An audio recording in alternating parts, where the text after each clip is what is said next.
Welcome to FASD Family Life, the show for families by families where we discuss parenting children and teens with fetal alcohol spectrum disorder. I'm your host, Robbie Seale, FASD educator, advocate, and mom of 4 children with FASD. I know the struggle is real, but so is success. And I hope that sharing my experiences can help you feel that you're not alone and that there is hope for you and your child with FASD. Please take a second to like and subscribe to FASD Family Life. Turn on your notifications so you don't miss any episodes. New episodes are released every Friday. I call them FASD Fridays. The podcast is available everywhere: Apple Podcast, Spotify, Stitcher, iHeartRadio, and Podcast Addict. And I encourage you to share the podcast with your friends, family, and your children's teachers. Thank you so much for all the love I've received in emails from listeners. I appreciate all of your comments and questions. You guys make this podcast amazing. I've heard from folks in Australia, in the US, in Scotland, in UK, and all across Canada. Thank you guys for reaching out. I look forward to hearing from more of you. Come visit me at Robbie Seale on Instagram, Facebook, and LinkedIn for more great content. Here we are, my friends, episode number 8 of FASD Family Life, the podcast for families by families where we get real about raising children and youth with FASD. I am so happy that you could join me. In this episode, we will talk about the primary disabilities of FASD that challenge so many families raising children and youth with fetal alcohol spectrum disorder. Before we dive into the primary disabilities, let's begin by clearly defining fetal alcohol spectrum disorder. The definition I like to use is from the Canadian FASD Research Network, which states that fetal alcohol spectrum disorder, or FASD, is a diagnostic term used to describe impacts on the brain and body of individuals prenatally exposed to alcohol in the womb. Fetal alcohol spectrum disorder is not just a childhood thing. FASD is a lifelong disability. Individuals with FASD have a permanent brain and body injury.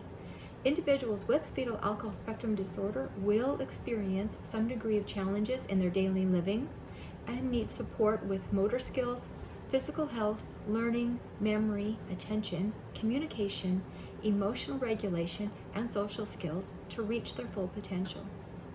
And these challenges remain for the lifetime of the individuals and become more challenging in adolescence. Each individual with FASD is unique and has areas of both strength and challenges. Did you know that less than 10% of individuals with fetal alcohol spectrum disorder have the physical features of FAS? Individuals with FASD who have an average IQ but no physical indicators still have significant difference in brain function, and these individuals are at higher risk of poor outcomes because their disability is not recognized and therefore it is unsupported. The primary behavioral characteristics of FASD result from the damage to the brain and body because of the prenatal alcohol exposure. As I list these primary disabilities, I want you to think about how these show up in your child's behavior. Dysmaturity, or socially and developmentally younger than their chronological age. Difficulty sleeping, slow cognitive pace, receptive language delays, expressive language delays, memory problems, poor working memory, difficulty generalizing or inability to link cause and effect, inability to make associations, sensory processing difficulties, so over or under sensitivity to stimuli, impulsivity, poor judgment, difficulty abstracting, inability to predict outcomes, concrete thinking, inability to tell time, understand or understand money, anxiety, distractibility, and there are over 400 medical conditions that have significantly higher prevalence among individuals with FASD. When we are frustrated by our child or youth's behavior, we must remember these challenging behaviors are symptoms of the primary disability, of brain injury. That's why punishment and consequences do not work. Your child or teen may be unable to learn from consequences because of damage to his or her brain. Cause and effect links cannot be made. Instead, we need to adapt our environment and adjust our expectations to meet our kids where they are at developmentally, not chronologically. I really believe that kids do well when they can. And if our kids are not doing well in a given situation, then as parents, we need to investigate what is getting in the way of our child's success. And we will be tested. This is really hard stuff. A common point of friction for families raising a child or youth with FASD is our kids taking things that don't belong to them. Naturally, parents and other adults in their lives moralize this behavior and call it stealing. Our first response may be to use natural and logical consequences to deter the child from stealing. But despite our best tactics and sometimes our worst, the behavior continues. We may get angry. We may get frightened and hopeless, picturing a future of the police at our door and our beautiful kid being taken away in handcuffs. But we need to step back, take a breath, and ask ourselves, what if it's brain, not behavior? When we consider how the primary disabilities of impulsivity, dysmaturity, inability to link cause and effect, poor memory, and difficulty with abstractions, like understanding ownership, then we can see how these can lead to this behavioral outcome. Because our kids have a physical disability, a brain injury. We must change our environment to prevent the unwanted behavior from happening. We can prevent some impulsive taking by keeping purses, wallets, car keys, medication, cash, and credit cards behind locked doors. And if your kids, like mine, tend to eat all the sugary treats and ice cream when you're not looking, you may have to change the environment by placing these things behind locked doors, or stop keeping them in your home altogether, because consequences don't work. Honestly, this was a very difficult accommodation for me. I used to work in a group home as well as a lock-up adolescent treatment facility, and I never wanted my family life and home to feel like a group home. I was stuck in how I hoped my family life would be. I hadn't yet crossed over to accepting how our family life was. The truth was that our children were constantly taking things that didn't belong to them. Money, marshmallows, powdered juice crystals, sugar, earrings, cookies, lipstick, tools, tape measures, underwear, screws. I mean, the list goes on and on. We never knew what they had taken until it turned up in some unexpected place, and it was beyond frustrating. I tried everything: logical consequences, natural consequences, tried to teach empathy and consideration of the feelings of others. And believe me, I lost my ever-loving mind on more than one occasion. Once I found a small plastic container with white sugar hidden in the bathroom. Well, I dumped out the sugar and replaced it with table salt for my own secret revenge. I asked my adoption social worker if it was normal to have to lock your kitchen cabinets, and she told me she had many families on her caseload that have found it necessary to install locks on their kitchen cabinets. Reluctantly, I capitulated, and my husband installed locks on our cabinets and on a basement storage room. When we spoke with our children about the locks on the kitchen cabinets and the storage room, we explained that they were not in trouble, but that the locks were in place to help them not take things. And we were astonished by the decrease in anxiety that we noticed in our children and the decrease in stress in our family once we put in place the accommodation that made it much harder for our kids to fail. I'll admit it is still a nuisance to have to wear a lanyard with keys every day around my house, but it's a small inconvenience that has brought tremendous positive results, including better family cohesion by reducing the frequent friction points with our kids. We still encounter times when our kids have taken something that doesn't belong to them, and the rule is if it's not yours, don't touch. But the reality is, impulsivity is part of their brain injury. When we find that they are in possession of something that doesn't belong to them, we take that item and ask, where would I return this? And then we return it for them or with them. And our kids give us plenty of opportunities to reflect where we might have messed up or missed an accommodation. When we find ourselves in these frustrating situations, we have to keep our long-range goals in mind. Relationship with our child. That they tell us the truth and that we hope we can affect some learning along the way. Like the time our son came home an hour late from soccer practice, strolling up to the house carrying 2 large pizza boxes like there was nothing wrong with this picture. His story was he found money on the ground. And I pressed him on that. He changed his story to, some guy gave me the money. Yeah, right. I might have been born at night, but it wasn't last night. I told my son that he was not telling the truth, and I took the pizzas away from him before he got to enjoy the fruits of his labor. Then I sent him to have a shower and get ready for bed. Well, it wasn't long before he called me into his room. Mom, I need to talk to you. As I walked into his room, he asked, am I in trouble? I assured him he was not in trouble, but that I was scared because he was late, and I was angry that he lied to me and that he went to the store without permission. But he was not in trouble. And that's when he told me he had taken the money from my purse, which apparently I had inadvertently left unattended in the kitchen. There it was, my opportunity to reflect on where I messed up. I should have locked my purse in my bedroom like I normally do to prevent the temptation of taking money. This was also an opportunity to preserve the relationship with my son because he felt safe that he was not in trouble and he could tell me where he messed up too. I could be honest with him about my feelings of fear and anger, as well as commending him for telling me the truth.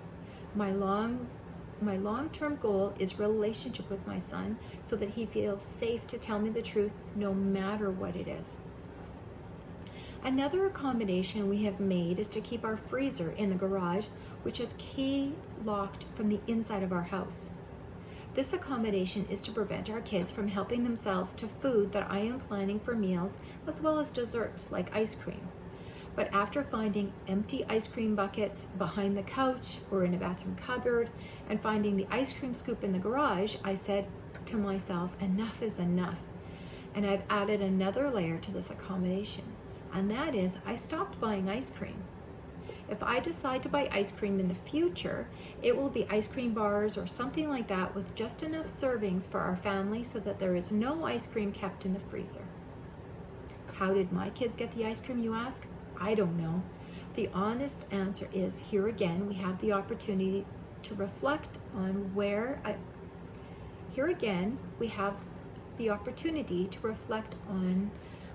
we let our guard down and missed an accommodation. Perfection does not live here, my friends.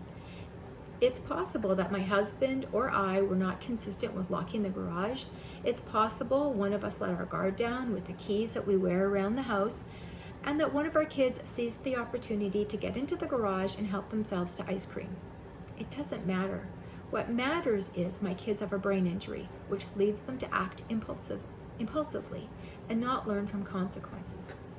So when faced with this frustrating situation, I have a number of choices. Natural consequences, and get angry and holler at them for stealing the ice cream again. Logical consequence, serve ice cream for dessert to everyone but them so they learn their lesson, but they won't. Number 3, I could just be okay with the impulsive behavior and anything goes. Or 4, I can use prevention. I can prevent this setup for failure by locking the ice cream away or not buying it in the first place. And most importantly, preserve the relationship with my kids. When I was able to really understand that my 4 children who were prenatally exposed to alcohol are disabled, then I could begin to let go of my ideas of expectations of behavior and behavior modification particularly. Instead of seeing undesirable behaviors as something to be punished, I began to ask myself, what if it's brain? What's getting in the way for my child? Why is this so hard for them? Are my expectations in line with their capacity? And how can I modify the environment to set them up to be successful? After all, we would do that if our child was blind, deaf, or in a wheelchair, right? My children are disabled and they require accommodations to be successful.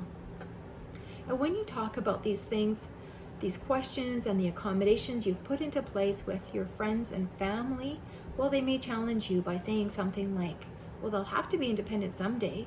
That's not how the real world works. You can't prepare the world for your child. You have to prepare your child for the world. He's a big boy. He can do it himself. That's when I ask if they would be saying the same thing if my child had Down syndrome. In my opinion, people with visible disabilities are more readily given accommodations and understandings that are not afforded to individuals with invisible physical disabilities. We can't see the brain injury, but we certainly see the symptoms. We have to consider the role of the brain and ask ourselves, what if behaviors reflect neurological differences? Individuals with fetal alcohol spectrum disorder will require accommodations for their entire lives. They won't grow out of FASD any more than any other child won't grow out of blindness, spinal bifida, or Down syndrome. Certainly skills will be learned, capabilities will grow, but the brain injury remains. If you are a foster parent, adoptive parent, or in a kinship arrangement, you may not be sure if your child or youth has fetal alcohol spectrum disorder. However, you might recognize these behavioral symptoms. If your child's birth history is unknown to you, it may be helpful for you to consider the possibility that your child may have been prenatally exposed to alcohol. You see, FASD has been found to be 10 to 15 times more common among foster children, potentially affecting 17% of all children in foster care. However, many of the children remain undiagnosed or misdiagnosed due to a lack of knowledge of the birth mother's alcohol use during pregnancy. Here are some interesting statistics that I found on the Canadian FASD Research Network website about the prevalence of children and youth who are suspected of having FASD, but prenatal alcohol exposure could not be confirmed. Therefore, a diagnosis couldn't be given. But research findings show that nearly twice as many children whose parents or relatives are not involved in their lives were categorized into some features of unknown prenatal alcohol exposure. Older children were more likely to be classified under some features or unknown prenatal alcohol exposure, and adopted children were nearly 3 times more likely to be categorized in this way. It is really important for all of us to consider that fetal alcohol spectrum disorder is the leading developmental disability in Canada, in the US, UK, Australia, affecting 1 in 20 people, which is roughly 17 million people in the US and over 1.5 million people in Canada having this disability. And to put those numbers into perspective, FASD is actually 2.5 times more common than autism spectrum disorder, 19 times more common than cerebral palsy, 28 times more common than Down syndrome, and 40 times more common than Tourette syndrome. It is not uncommon for the symptoms of FASD to go unnoticed in a child's early years as well. The toddler and preschool years tend to be the golden years for children with FASD. Difficulties become more apparent as the child or as the children get older and begin to expect. Difficulties become more apparent as children get older and we begin to expect more from them. You see, it's not hard to be 3. You just show up and everyone's delighted to see you.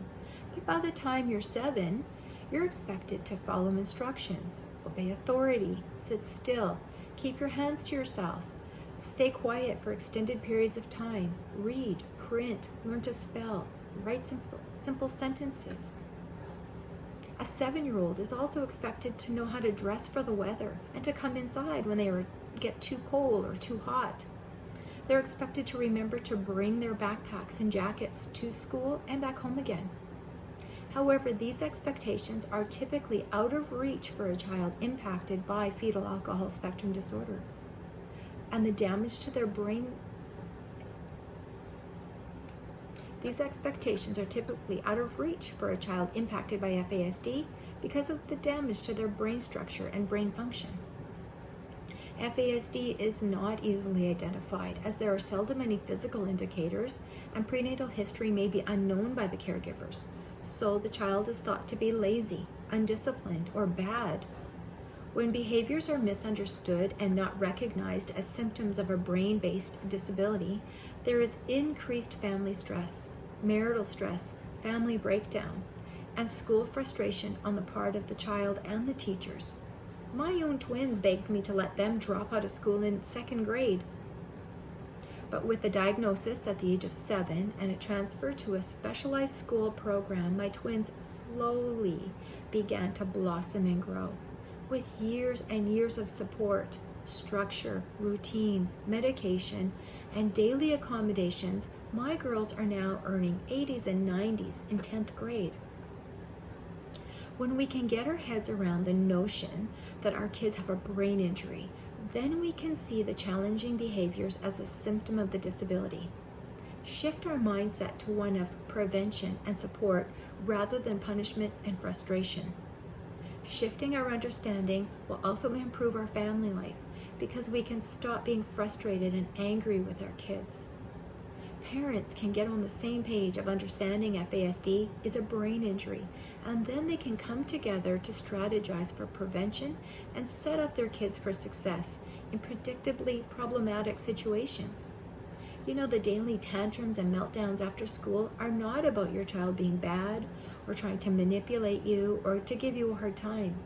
Those daily tantrums and meltdowns after school are symptoms of exhaustion, sensory overwhelm, and finally being in a safe place where your child can let out all of their frustration, hurt feelings, and pent-up anxiety and still be loved and accepted.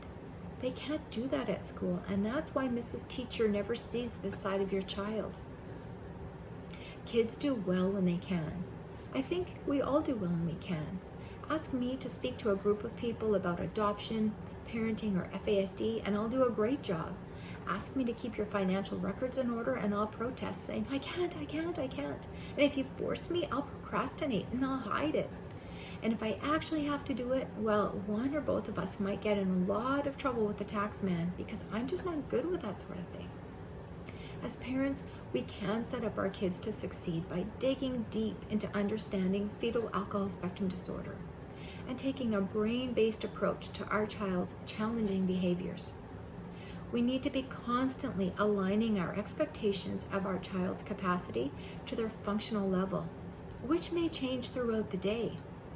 If we know that our 7-year-old is functionally more like a 4-year-old, then we can set our expectations accordingly. And we can build bridges of support so that he can meet the challenges that life brings him. For instance, we know he needs to go to school every day. We also know that getting ready for school every day is very difficult for him. So we can put in structures in place to enable him to succeed in that area so he's ready to have a good day at school. The number one protective factor for our kids is a stable home. But a stable home is a lot more than a warm bed, food on the table, and a loving family. If that's all you've got, you will burn out. In the next episode, we'll explore what it takes to have a stable home when raising children and youth with FASD. Well, that brings us to the end of this episode. Thanks for staying with me in this 8th episode of FASD Family Life, and I'd love to hear from you. Please let me know if you found this episode helpful and hopeful. Take a second to leave a 5-star rating and a review because that helps others find FASD Family Life, a podcast for families by families where we get real about raising children and youth with fetal alcohol spectrum disorder. I wanted to share with you too that I recently had the opportunity to be a guest on some other podcasts. I want to tell you about those podcasts and recommend that you check them out. And these generous hosts have graciously allowed me to post our interviews on my podcast so I can share them with you. FASD Hope is hosted by Natalie Vecchione. She's an adoptive mom, special needs homeschooler, and advocate. And I thoroughly enjoyed my conversation with Natalie, and I have included it as my episode number 6. Orphans No More is a podcast hosted by Sandra Flack. She's the mom of 9, executive director for Justice for Orphans, an author, and so much more. And this was really a great conversation as well, which will be FASD Family Life, episode number 10. Well, my friends, I would love to hear from you. What is your biggest struggle? email the show at fasdfamilylife@gmail.com, and I'll do my best to address it via email and on the show so we can all learn and grow together. Thank you for sharing your time with me. I know it's precious. And until next week, remember, the struggle is real, but so is success. I'll talk with you soon.